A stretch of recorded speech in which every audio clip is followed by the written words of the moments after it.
From 1630 to 1654, northern Brazil was colonized by the Dutch. This interruption of Portuguese colonization had lasting effects on the development of Northeast Brazilian culture. Not only did it interfere with the Brazilian sugar industry, it also had impacts on their political system, causing political dissent for years to come. Northeast Brazil is still kind of at war with the south of Brazil as a result of this. But it also shaped Brazilian art for like centuries. Art in the Americas under Spanish and Portuguese influence had strong ties to the Catholic Church. And most colonial art then reflects European religious impositions on New World civilizations. Dutch religious freedom sidestepped this tension. The Dutch brought artists like Frans Post, who was born in about 1612, not to paint religion into the indigenous people, but to show Europe what the New World looked like. They would paint landscapes and portraits of whatever they saw and bring it back to Europe. And this allowed Brazil to develop its artistic tradition from a more secular perspective, rather than from this colonial religious perspective, which was really common everywhere else.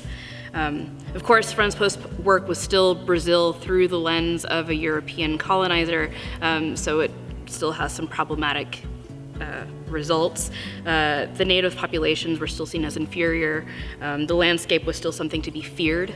But this disruption in cultural norms set a direct path to other Brazilian tradition in art.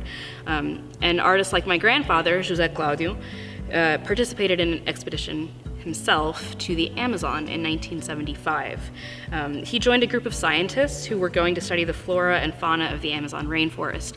For really the first time, no one had ever seen anything in depth for that long. And he spent 2 months on the Amazon River painting the landscapes, painting the people, just like the Dutch artists had done 300 years before him. He did a series of about 100 paintings and maybe 200 or more drawings over this period of time, showing this new world to the rest of Brazil, just like Frans Post showed Brazil to Europe. Over 300 years after the Dutch invasion, the artistic tradition persisted.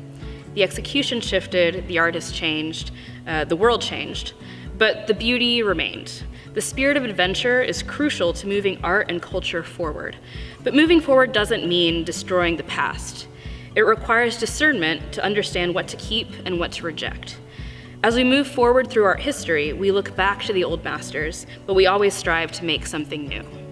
Their first song is called Friday Afternoons, number 7, Cuckoo, by Benjamin Britten.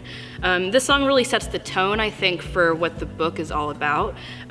It explores a routine, but part of the routine includes, in June, I changed my tune, and in July, far, far I fly. It makes room for these necessary changes. The second song that I chose is called Step Out by Jose Gonzalez. I always think of this song when I think about the spirit of adventure. It really talks about that first terrifying step that leads to something incredible, and it's articulated really well in this song. The third song is called Ends of the Earth by Lord Huron. In keeping with the theme of the book, here the singer is asking if we're going to join him on this adventure. It's really this call that all of us are invited on. There's so much to explore and so much that hasn't been seen or done. And then the last song is called Wilderness by Explosions in the Sky. It's an instrumental song, and I think it really helps articulate the need for rest as well. Change is really terrifying, and it's always important to kind of keep breathing and keep reflecting, and this song really helps set that tone as well.